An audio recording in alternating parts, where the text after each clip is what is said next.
All right, what's up, guys? Aaron from Metro-East Libertarians. I'm here bringing you a live stream to basically cover what we went over. Basically we had this event yesterday for the candidates, and that was down in Belleville. It was great. We had a great turnout. It was a lot of fun. Actually kind of tiring, getting all that stuff together, and I didn't help near as much as some of the other people did. So congrats to everybody that was a part of that and made that such a great event, and also thanks to the candidates for coming down. Now, basically what I'm going to go over here today is everything that I'm going to talk about the governor candidates is my own opinion. If the convention was held today, what I'm thinking about the race. And I'm going to make arguments for the candidates that I feel that I'm in favor of, and I'm not going to talk about candidates that I'm not in favor of. Because, honestly, at the end of the day, whoever we nominate, I'm going to end up supporting. I'm going to petition for them. I'm going to back them. Use the 80% rule that Larry Sharp was talking about of going out and, supporting basically our team. Unless it's somebody like truly horrible. Which would be a special circumstance, but I don't know. Based on what we're seeing so far, I'm not sure if that's even a scenario. But like I say, this is all my opinion, nobody else's. Whatever you want to do, you do. Give me feedback. Leave something in the comments. Shoot us something on Facebook. The post you see on Facebook. What do you think that I said that you agree with? What do you think that I said that you don't agree with? Whatever. Just get the conversation started. All right. So let me get into it right away. So we have governor candidates. We have Jon Stewart. We have Cash Jackson. We got Matt Scaro. I believe that's all three of them. That's certainly all three that were there yesterday. And then also, David Earl Williams has thrown his name in the hat for lieutenant governor. Okay. Of those candidates, here are my thoughts. So I got a list going. First, let's talk about Jon Stewart. So if you've been following this channel, you would have seen a live stream that I did critiquing John's appearance on another media outlet. Actually, Bruce something, I don't remember the guy's name. But actually a pretty cool media outlet that he was on. Got a lot of callers. It's like a national show. Pretty nice. But I basically critiqued it from the point of view of whether or not he was libertarian. Does he share our views? Because, if you've been following me, you know that one of the things that I've been saying is that we have to protect our brand. If somebody wants to come over and abuse our brand or, try to be a big fish in a small pond, so to speak, we need to be on the lookout for that. We need to make sure that the people that do come over to us are libertarians. In this critique of what John, I believe, brings to the table to the race, I'm not actually going to, look at a lot of policy positions. The number one thing that I've got here in my notes is that he's got previous campaign experience. The guy has run one or two other campaigns, I know at least one, as a Republican. Not uncommon, right? I mean, we get a lot of people with campaigns in the old parties, but I think that for this particular race, it's good that he's been in a campaign before, and he talks a lot about that campaign. So I think that's a feather in his cap. Okay. Secondly, he's got an entertainment background. Now, whether you like it or not, as a politician, you have to be an entertainer. If you look at Barack Obama, for as bad as hopefully most libertarians feel that Barack Obama was terrible, I don't know, that might be only my opinion. If you look at what he did, he was an excellent orator. I mean, honestly, the guy was an actor, if you will. A lot of the people that are, very prestigious, very high accord in the political arena, they've got entertainment skills. They're funny, they're engaging, or they're good speakers, and they come off in a certain way that people connect with.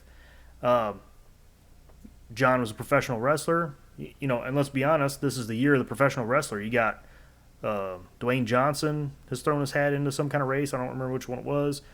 And you got Kane, Glenn Jacobs, down in Tennessee, running for, I think, mayor of Knoxville. So, hey, why don't we do our own pro wrestler? I mean, that seems like a good idea. It's kind of a joke. It's probably not a very funny joke, honestly. Okay. And then lastly, campaign team and press. So in talking with John, you hear him say things like, my graphics guy needs something. I was going to contact the press. These are things that are good to hear. Okay, John has been on TV. He has been on radio, which is good. So he's familiar with it. If you look at that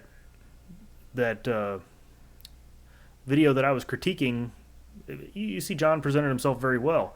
However, he got himself on that radio show, who knows? But the guy can get himself pressed. Now, is that the only thing? I mean, we heard the same thing from Wayne Allen Root back in 2010. It's like, I'm going to get press. I'm going to be in the press all the time. I have media contacts, blah, blah. No, that's not the only thing. And quite honestly, Brian Lambrick was lining up press for us in 2014. And it just so happens that a lot of those press appearances didn't actually work out because the candidate turned them down or whatever. But we're going to get media coverage regardless. But if you look at the way John conducts himself and the way he presents himself, I'm not afraid of him going on TV. I'm thinking that, if he does a radio appearance, it's going to be good. He's not going to get caught up in some kind of weird kind of gotcha moment, I don't think. Hopefully he'll represent our values. That's a concern, right? I mean, we definitely want him to say things that are libertarian, unlike, say, Bill Weld, who was saying a lot of crazy stuff that we didn't really like. But anyway, I think he'll do well in the media. So those are the top three. Now, on the policy things, am I worried about his policy positions? Not a ton. I mean, you definitely when you hear him talk, and we're going to put out the videos of all the speeches from the other day, and there's also videos around. When you listen to his videos, in my opinion, he could use the word libertarian a little more often. But he's in favor of legalizing drugs. He's compassionate toward the poor. He's checking a lot of the right boxes. He's a businessman. He's obviously for business freedom, economic freedom. He's a family man. And I'm going to say, during his speech yesterday, he was saying that the people of Illinois want someone who's married and has a family and is a businessman. I'm going to side with him on that one. We may not like it, but the personal preferences out there are very true. People do want someone that have maybe characteristics that they admire, and being married and having a family are two of those characteristics. Okay, so obviously I like Jon Stewart. Okay, I'm favoring him as governor candidate. Now, let's go another direction here. And let me get it set up. Again, I'm self-producing, so I'm sorry I'm like looking away from camera, and this is taking a long time. Okay, Cash Jackson, right? I like Cash, and I know there are valid criticisms of Cash, and I want to cover those in a minute, but let me tell you why I like Cash. Number one reason I like Cash Jackson, veteran status. Now, like it or not, hero worship is part of the religion of the state. People connect with that. When he goes around and he says, I'm a 20-year retired veteran, people are going to connect with that. I guarantee it. Like it or not.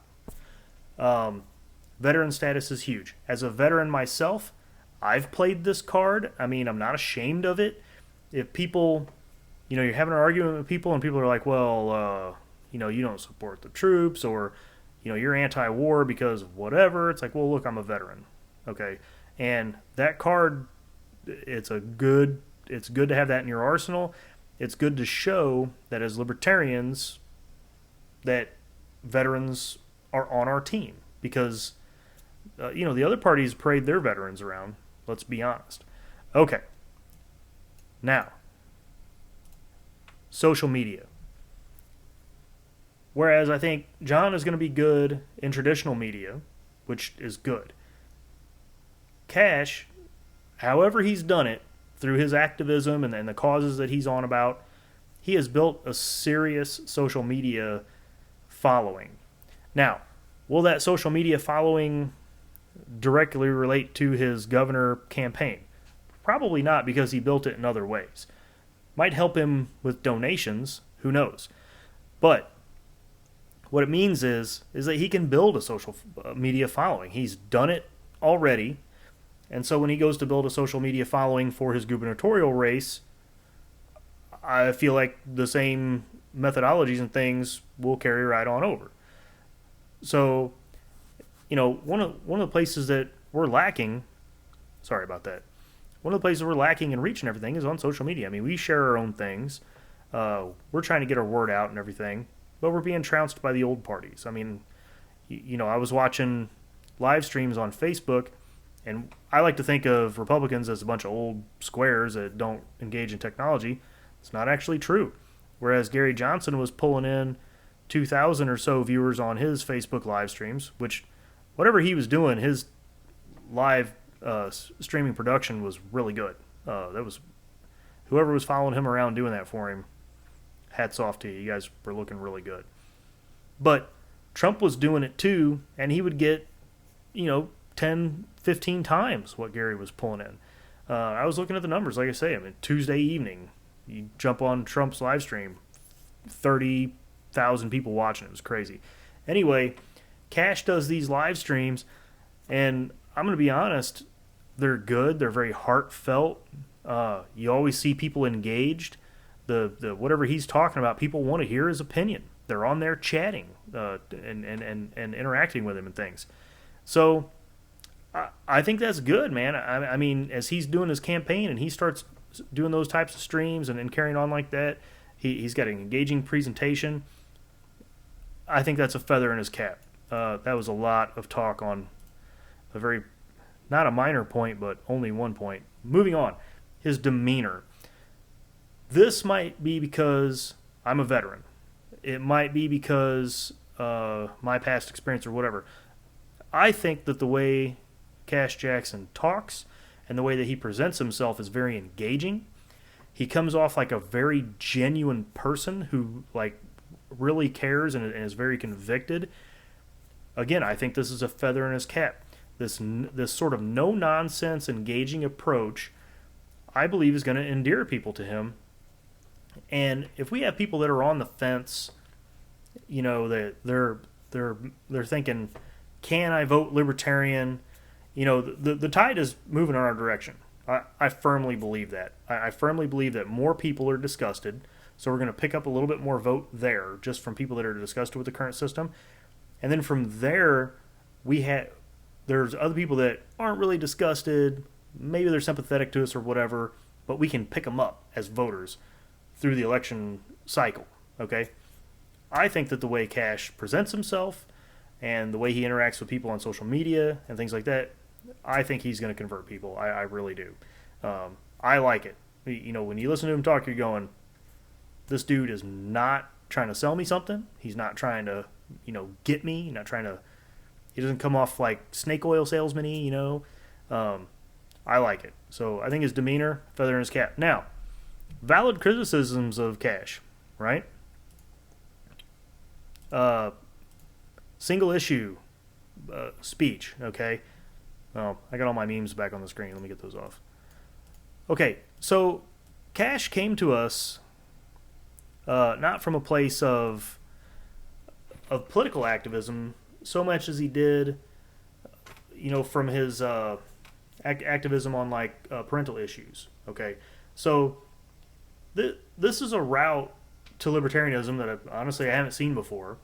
And so every time he speaks, he does start to talk about these family issues, which, the Bible says very clearly, out of the fullness of the heart, the mouth speaks. That's what's on the guy's heart. That's what he's talking about. I'm completely there. I get it. I also get the fact that if he's one of our candidates, that he's got to message, the libertarian message, not necessarily this sort of family issues marriage, even though those are real. And don't get me wrong. I mean, my father went through those issues when I was a kid.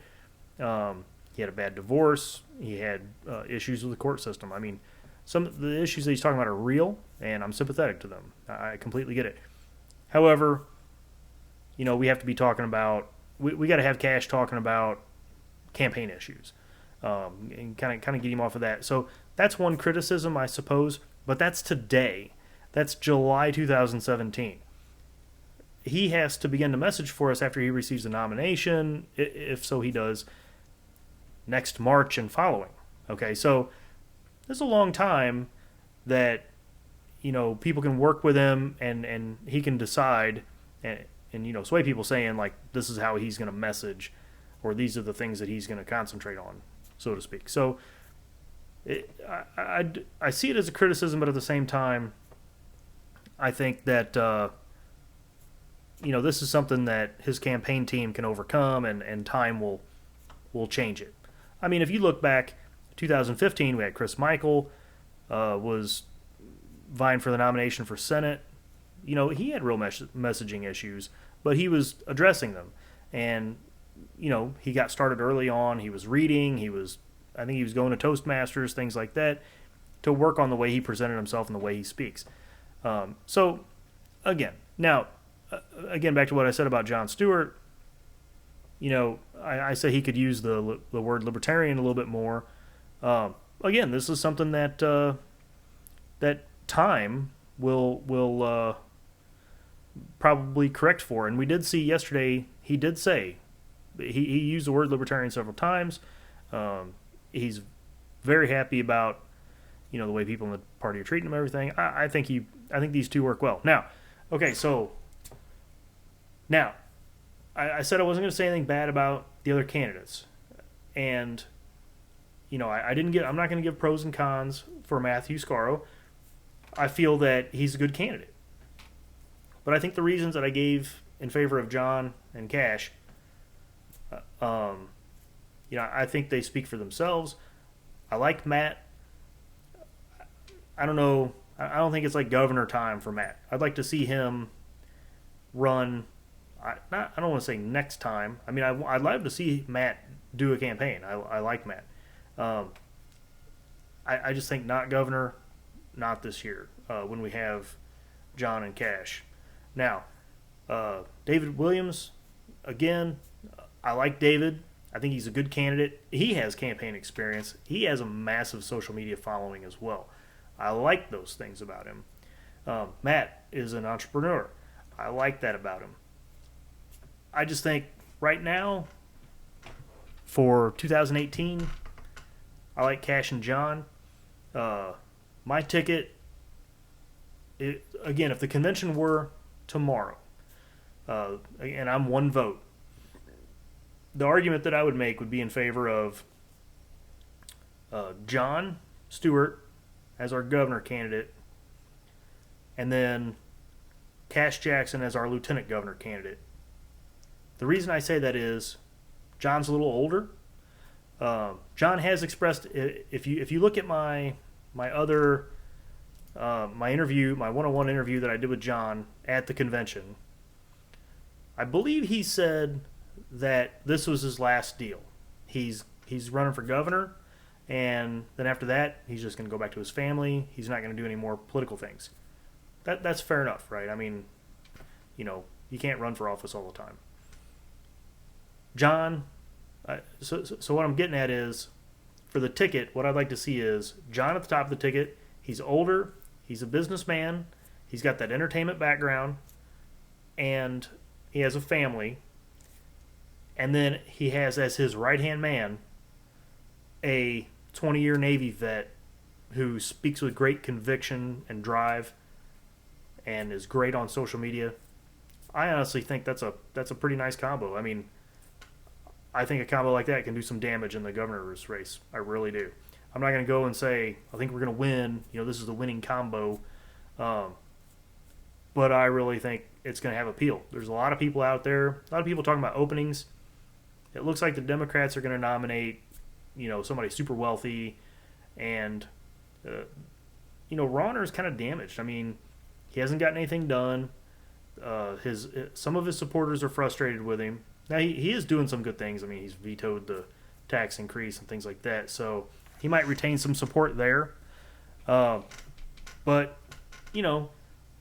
there's frustration in the old parties, and the other thing is we've got a track record going into this year. Right now, I'm kind of rambling at this point, but we have a track record going on into this year of making it onto the ballot since 2010 every year. So, these guys can start fundraising now. This is a different campaign than what we've had in the past. When we'd be out petitioning, people say, well, are you on the ballot? Am I going to be able to vote for you? And you're going to sway the election one way or the other. This is a different time. We can say, yeah, we're going to be on the ballot. We've made it to the ballot every year since 2010. Every 2 years we're on the ballot. And we can also say, yeah, we're not playing spoiler this year. We're a real alternative for people who are frustrated, and we're going to be there in November for you to vote for us. So I really think this is a good opening. Now, I didn't talk about the other candidates. The candidates gave really good speeches the other day. I am going to be releasing those speeches. I'm going to kind of trickle them out because YouTube kind of punishes you for putting out a ton of content all at once. I've got Claire's speech. It's already edited and color graded, and it's ready to go out. I'm going to be posting that here soon, and Steve's speech as well. I think those two are the only two who have thrown their names in the hat, and I'm hoping that nobody else throws a name in the hat for Comptroller and Secretary of State. And the reason I say that is because